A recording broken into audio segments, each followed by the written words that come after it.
Санаи 6 март қалби яке аз фарзандони баруманди диёр, яке аз шахсиятҳои баҳамагон азизу арҷманд, ходими навеёни ҷамъиятӣ, хоҷагидори номвар Абдусамад Шомирсаидов дар синни 78 солагӣ аз задан боз монд.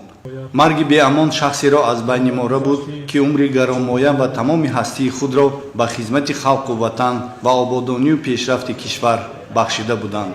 дар маросими видо, ки дар ҳавлии марҳум баргузор гардид, муовини раиси вилояти Суғд Зоҳидзода Даврони Абдуқодир, раиси шаҳри Исфара Баҳоваддин Баҳодурзода, ходими навоёни давлатӣ Гулафзол Савриддинова, раиси шӯрои собиқадорони шаҳр Содирхон Қосимӣ ва сарвари литсеи рақами 3 Абдураҳмон Шораҳматов баромад карда, аз хислатҳои ҳамида ва фазилатҳои неки инсонии шодравон Абдусамад Шомирсаидов ёдовар гаштанд. аз номи аҳли оила фарзанди марҳум Рустамҷон Шомирсаидов ба ҳамаи иштирокдорони маърака изҳори сипосмандӣ намуд. равоншод Абдусамад Шомирсаидов 14 январи соли 1944 дар ҷамоати деҳоти Ворухи шаҳри Исфара дар оилаи коргар таваллуд шуданд. соли 1975 институти хоҷагии қишлоқ, ҳозира донишгоҳи аграрии Тоҷикистон ба номи Шириншоҳ Шоҳтемурро бо ихтисоси муҳандис-технолог хатм намуданд.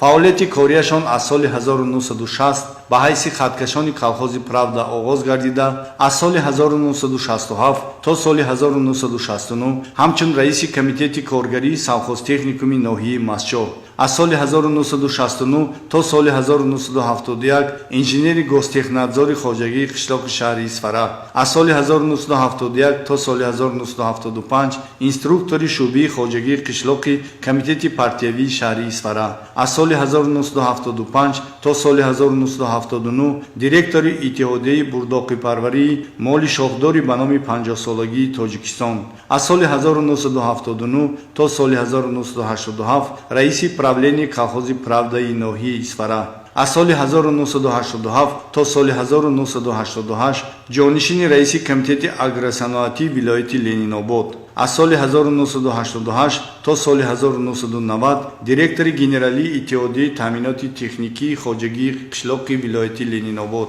аз соли 1990 то соли 1993 директори заводи равғанбарории шаҳри Исфара, аз соли 1993 то соли 2000 раиси колхози Правдаи шаҳри Исфара ва аз соли 2000 то соли 2013 ҳамчун раиси хоҷагии оби шаҳри Исфара адои вазифа намуданд. аз соли 1975 то соли 1982 депутати Совети шаҳрӣ, аз соли 1982 то соли 1995 депутати Совети вилоятӣ ва аз соли 1995 намояндаи мардумӣ дар Маҷлиси олӣ интихоб гардиданд.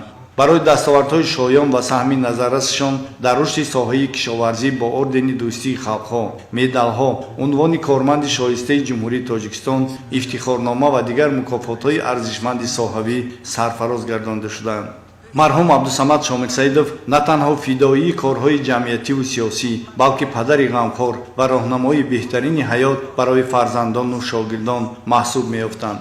фарзандони худро дар рӯҳии меҳнатдӯстӣ, садоқат ба ватан ва ахлоқу одоби ҳамида тарбия намуданд, ки ҳар яке аз онҳо имрӯз дар соҳаҳои гуногун барои пешрафти Тоҷикистон ва ободонии он талош доранд.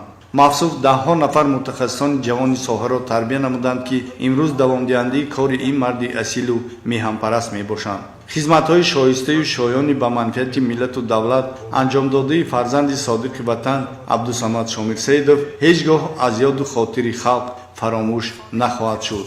дар ин лаҳзаҳои ниҳоят вазнин аз номи мақомоти иҷроии ҳокимияти давлатии шаҳр ба аҳли оила, ҳамкорону дӯстон, фарзандон, хешутабор ва пайвандонашон ҳамдардии амиқ баён менамоем.